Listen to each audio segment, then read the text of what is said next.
ఇప్పుడే మీరే ఒక మాట అన్నారు, అరవింద్ గారు తీసుకొచ్చారు మొన్న నరసింహ సినిమా అని అన్నారు. యాక్చువల్గా మీ చేతికి ఏ సినిమా వచ్చినా ఇన్నాళ్ళు గీతా బ్యానర్లోనే కనిపించేది. బట్ లిటిల్ హార్ట్స్ కానీ లేకపోతే ఇది కానీ, అంటే దీంట్లో నా బ్యానర్ లేదు, but like the film and మీరు ప్రమోట్ చేయండి, లేకపోతే మీరు సపోర్ట్ చేయండి, లేకపోతే మీరు రిలీజ్ చేయండి, వాట్ ఎవర్ ఇట్ ఈజ్, పూర్తిగా గీతా నుంచి పైకి వచ్చేసినట్టు కనిపిస్తుంది. లేదండి, ఇంకా సెకండ్ ఫ్లోర్లోనే ఉన్నారు. కానీ ఇప్పుడు మీరు అన్న మాట కనిపిస్తుంది. మొన్న అరవింద్ గారు యూజువల్గా అయితే మీరు ఏమన్నారు, మొన్న మేము అందరూ కలిసి గీత చేసాం కదా అని అనేవారు. అలా కాకుండా అరవింద్ గారు చేశారని అన్నప్పుడే అవునండి, అది ఆ పూర్తి క్రెడిబిలిటీ అరవింద్ గారిది అది. అండ్ సెకండ్ థింగ్ ఏంటంటే మీతో 100% చాలా విషయాల్లో కోఆర్డినేట్ చేసుకుంటున్నాం. ఇది కొన్ని ఏంటంటే ఇప్పుడు కొన్ని నాకు బాగా నచ్చినవి ఉంటాయి, అది నేను 100% ఆయనకి ఇన్ఫర్మేషన్ ఉంటుంది అన్నీ కూడా, నేను ఏది చేస్తున్నా ఏది కూడా. అండ్ మా ఇద్దరి మధ్యలో బ్యూటిఫుల్ అండర్స్టాండింగ్ ఉంది, దాని ప్రకారమే ఏది ఎవరు అనేది నీట్గా మాట్లాడుకుని ఎదురుకెళ్తున్నాం. కానీ ఎందుకు గీత మరి తండేళ్ళ తర్వాత ప్రయాణం ఒకసారి ఆపేసినట్టు కనిపిస్తుంది? అట్లాంటిది ఏం లేదండి. విత్ ఇన్ నాకు తెలిసి అంటే నెక్స్ట్ 2 monthsలో అనౌన్స్మెంట్స్ అయితే వస్తాయి గీతా నుంచి. మీరు అభజన చెప్పారు పెద్ద అనౌన్స్మెంట్స్ వస్తాయి, 2 monthsలో వస్తాయి మొత్తం. అదే ఇప్పుడు ఈ సినిమాని మీరు ఫుల్ సినిమా చూసారా? ఫుల్ సినిమా చూశాను. మొన్న డిటిఎస్ థియేటర్ కూడా ఒక రోజు వెళ్ళి చిన్న ఉన్నా కూడా తను సృజన్తో చెప్పడం జరిగింది, అంటే నా పాయింట్ ఆఫ్ వ్యూస్ ఎట్లా ఉంటాయి ఏంటి అనేది. డెఫినెట్గా సినిమా అయితే మాత్రం చాలా బాగుంది. నేను ఫుల్ సినిమా మొత్తం ఎంటైర్ సినిమా సింగిల్ స్టిచ్లో చూసి నాకు చాలా బాగా నచ్చిన తర్వాత నేను వచ్చి కూర్చున్నాను. మీకు తెలుసు, నేను నచ్చకపోతే గమ్మున రాను ఏదో బయటికి. అంటే అది కూడా తెలుసు, కానీ మీ అంటే కమర్షియల్ టేస్ట్ కన్నా మీ పర్సనల్ టేస్ట్ డిఫరెంట్గా ఉంటుంది. ఇలాంటి మంచి నవల కనిపించినా, ఇలాంటి మంచి సినిమా కనిపించినా మీరు ఎగ్జైట్ అయిపోతుంటారు. అవును, అది ఒక్కోసారి ఆ ఎగ్జైట్మెంట్ మీ వరకే ఉంటుంది, జనాల్లోకి వెళ్ళే సందర్భాలు కూడా ఉన్నాయి. అవునండి, ఇప్పుడు ఇదైతే నాకు జనాల్లోకి వెళ్తుందని నమ్మడానికి కూడా మెయిన్ కారణం ఏంటంటే దీని హానెస్టీ చెప్పడంలోనే కమర్షియాలిటీ కూడా మిస్ అవ్వలేదు. అందుకనే నేను కొంతమంది మన పాత్రికేయులు కూడా వేసి చూపించమని చెప్పాను బిఫోర్, ఎందుకంటే వాళ్ళు రాస్తే బాగుంటుందని చెప్పి. మన మధు గారు కూడా అది సజెస్ట్ చేయడం జరిగిందండి. 100% ఏంటంటే ఇట్లాంటి సినిమాలు రికగ్నైజేషన్ వచ్చి థియేటర్లో నిలబడినప్పుడు టైం తీసుకుంటాయి. బట్ ఏంటంటే అందుకనే కొంతమంది ఏంటంటే ఎదరికొచ్చి సపోర్ట్ చేస్తున్నాం ఈ సినిమాని. డెఫినెట్గా ఈ సినిమా అయితే మాత్రం టాక్ అయితే మాత్రం బాగుంది అనేది మాత్రం వస్తుంది. అది ఎంతవరకు జనాల్లోకి ఎలా వెళ్తుంది అనేది మనం వెయిట్ చేసి చూడాలి దీన్ని. బట్ దీంతో సంబంధం లేకపోయినా ప్రొడక్షన్ దగ్గరుండి మీరే చూస్తున్నారు కాబట్టి సార్, బన్నీ అట్లీ సినిమా గురించి ఏమైనా ఫ్యాన్స్కి ఒక చిన్న అప్డేట్ చెప్తారా? అది ఎన్డీఏ ఉంది, నాన్ డిస్క్లోజర్ అగ్రిమెంట్ ఉంది సన్తోని. ఏది మాట్లాడినా కూడా అది సన్ దీని నుంచి మాట్లాడాలి తప్ప మా అందరి చేతులు కట్టేసి ఉండేది ఆ విషయంలో. మధుశాలి గారికి హీరోయిన్ల సంపాదనే మా అందరికీ మా అయితే చాలా తక్కువ మంది తప్ప అంతంత మాత్రంగా ఉంటుంది. బనివాస్ గారు చెప్పినట్టు ఏ రియల్ ఎస్టేట్లోనూ పెట్టకుండా తీసుకెళ్ళి ఇందులో డబ్బులు పెట్టడంలో ఏంటి మీ అంత నమ్మకమా? ఈ ఫిలింలో అయితే నిజంగా అంత నమ్మకం ఉందండి. ఇప్పటి వరకు ఎన్నో ఫిల్మ్స్ మనం అటాచ్ అవుతాం, వాట్ ఎవర్ కెపాసిటీ యాక్టర్ అనుకోండి, లేకపోతే ఇంకేదైనా. ఫస్ట్ టైం ఈ మూవీ చూసినప్పుడు నేను దీన్ని ప్రమోట్ చేయాలి అని ఎప్పుడైతే ఆ కాన్వర్జేషన్ జరిగిందో, ఇంతకంటే బ్యూటిఫుల్ ఫిలింతో I cannot start my journey అని అనిపించింది. And more than anything Srujan గారి ప్యాషన్, ఆయన డెడికేషన్, 1 year వాళ్ళు ఆయన టీం మొత్తం అంతా ఎంతైతే కష్టపడ్డారో ఆ జర్నీ అంతా నేను విన్న తర్వాత ఐ రియలైజ్డ్ అండి, ఎంతో కష్టపడి ఆయన పుష్పక విమానం చాలా పేరు వచ్చింది ఆయనకి.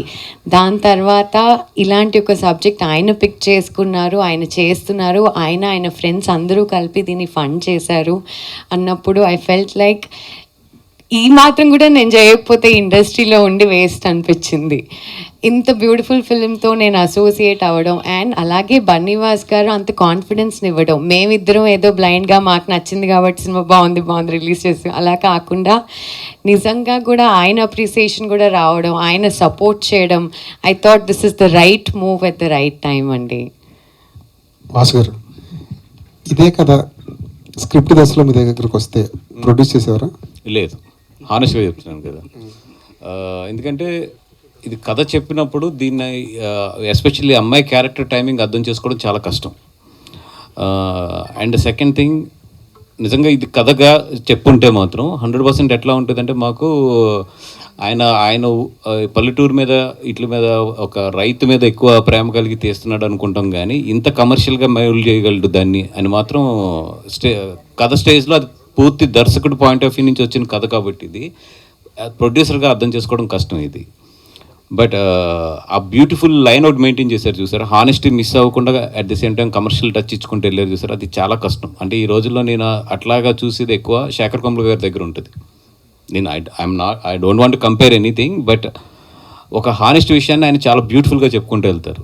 నాకు తెన్లో అది కనిపించింది. అంటే ఒక స్టార్టింగ్ ఆఫ్ మన ఆనందం టైంలో శేఖర్ కమ్ముల గారు ఉంటారు చూసారు, అంటే చాలా క్యూట్గా చెప్తూ ఉంటారు, అట్ ది సేమ్ టైం ఆ కమర్షియాలిటీ మిస్ అవ్వకుండా వెళ్తుంటారు ఆయన. అట్లాంటిది నాకు ఆనందం టైంలో శేఖర్ కమ్ముల గారిలా కనిపించింది. ఆనంద్ నిన్న రేవంత్ రెడ్డి గారితో ఒక మీటింగ్ జరిగింది, దాని గురించి ఏమైనా చెప్తారా? ఎందుకంటే ఇండస్ట్రీలో ఉన్న సమస్యలన్నీ ఒక కొలుక్కొచ్చినట్టు అనిపిస్తుందా? అంటే నేను లేనండి, లాస్ట్ 2 days నుంచి ఇక్కడ లేను. ఈరోజు మార్నింగ్ వచ్చాను. నాకు అంటే ఇన్ఫర్మేషన్ బాపీ కానీ వీళ్ళందరూ ఎప్పటికప్పుడు ఇన్ఫర్మేషన్ చెప్తూ ఉంటారు. వాళ్ళు చెప్పిన దాంట్లో నాకు అర్థమైంది ఏంటంటే ఏదో 2-3 సమస్యలు తేలలేదు, బట్ దానికి చర్చలు జరుగుతూ ఉంటాయి. అది ఏదైనా ఉన్నా కూడా గవర్నమెంట్ లేబర్ కమిషన్ వైపు నుంచి ఇన్వాల్వ్ అయ్యి దాన్ని సాల్వ్ చేద్దాము. బట్ ఫస్ట్ అయితే మాత్రం స్ట్రైక్ కాపండి, ఇమీడియట్లీ వర్క్లోకి వెళ్ళండి. అందరూ కూడా ఇబ్బంది పడుతున్నారు, ఇటు ప్రొడ్యూసర్స్ కానీ అటు వర్కర్స్ కానీ ఇబ్బంది పడుతున్నారు.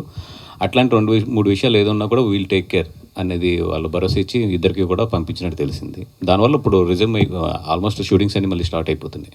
వాసు గారు, మీరు లాస్ట్ చాలా ఇయర్స్గా చిన్న సినిమాల నుంచి పెద్ద సినిమాల వరకు అన్నీ చూశారు, అన్నీ మీకు ఎక్స్పీరియన్స్ ఉంది. బట్ ఈ మధ్యకాలంలో చిన్న సినిమాలు ఏమైపోయినాయి అంటే ప్రమోషన్స్ చేస్తున్నారు, బట్ సినిమా రిలీజ్ ముందు కొంచెం జనాల్లోకి తీసుకెళ్లే విధంగా ఉంటున్నాయి. అంటే చాలామంది అనిపించేది ఏంటంటే టాక్ వచ్చే వరకు చూడాలన్నట్టుగానే అయిపోయింది. ఆ టాక్ ఏమవుతుందంటే చిన్న సినిమాలు ఆబ్వియస్లీ ఒక స్టార్ పవర్ అనేది కొంచెం లేకపోవడం వల్ల అది ఆబ్వియస్లీ టైం తీసుకుంటుంది. టైం తీసుకునే లోపల ఇంకో పెద్ద సినిమా వచ్చి మీద పడుతుంది. ఇంకేదన్నా చిన్న సినిమాలకు డిఫరెంట్గా చేయాల్సిన అవసరం ఉందని అనుకుంటున్నారా? డెఫినెట్గా అండి, ఎందుకంటే ఇప్పుడు యాజ్ ఆఫ్ నౌ ఉన్న ట్రెండ్లో ఫస్ట్ ఆఫ్ ఆల్ జనాలు బిజీ అయిపోయారు. వాళ్ళు ఇన్స్టాతో కానీ లేదంటే వాళ్ళకున్న సోషల్ మీడియా కానీ వాళ్ళకున్నప్పుడు యాక్టివిటీస్లో జనాలందరూ కూడా చాలా బిజీ ఉన్నారు. ఇదివరకు ఏంటంటే ఒక సినిమా తీస్తే చాలామంది వచ్చి సినిమా తీస్తే ఒక మంచి పేరు వస్తుంది, లేదా ప్రొడ్యూసర్గా నేను బయటకు తెలుస్తాను అని చెప్పి చాలామంది వచ్చి ఇక్కడ సినిమాలు తీసి వేరే వేరే వ్యాపారాల్లో సంపాదించుకునేవారు. ఇప్పుడు మేము సినిమా తీస్తే జనాల దగ్గరికి వెళ్ళి బాబు మేము సినిమా తీసామని చెప్పుకునే స్టేజ్ ఇప్పుడు ప్రజెంట్. ఇది ఎంతమంది ఏదనుకున్నా కూడా హానెస్ట్గా అయితే ఇదే విషయం.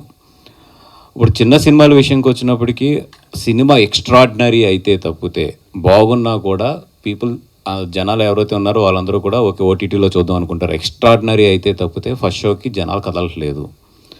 మంచి కొంచెం అబవ్ మిడ్ రేంజ్ అయితే ఫస్ట్ షోకి వస్తున్నారు.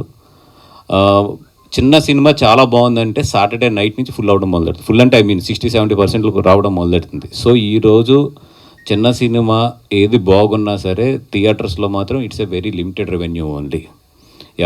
ఎక్కువ ఈ మధ్యన ముంబైలో ఉంటున్నారు ఆబ్వియస్లీ బన్నీ గారి షూటింగ్ కోసం. మొన్నటి వరకు స్ట్రైక్ జరిగింది. ఈ సర్ప్రైజ్ ఏంటంటే ముంబైలో జరుగుతున్న షూట్ కూడా కొంచెం ఇబ్బంది పడ్డారని అంటున్నారు. అవును, మీరు సినిమా గురించి చెప్పక్కర్లేదులే కానీ అక్కడ కండిషన్స్ ఏంటో చెప్పండి. అండి, ఎందుకంటే ఇప్పుడు తెలుగు సినిమా ఇండియాలో ఎక్కడ జరుగుతున్నా కూడా ఆపాలి. ఎందుకంటే వీళ్ళందరికీ కూడా ఒక కోఆర్డినేషన్ ఉంటుంది మొత్తం అసోసియేషన్స్ అన్నిటికీ కూడా.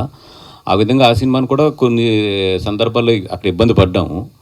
బట్ ఏంటంటే మేము రిక్వెస్ట్ చేసింది ఏంటంటే that is a special case. Because ఎందుకంటే పర్ డే చాలా కోట్ల రూపాయల ఖర్చుతో కూడుకున్న సినిమా అది.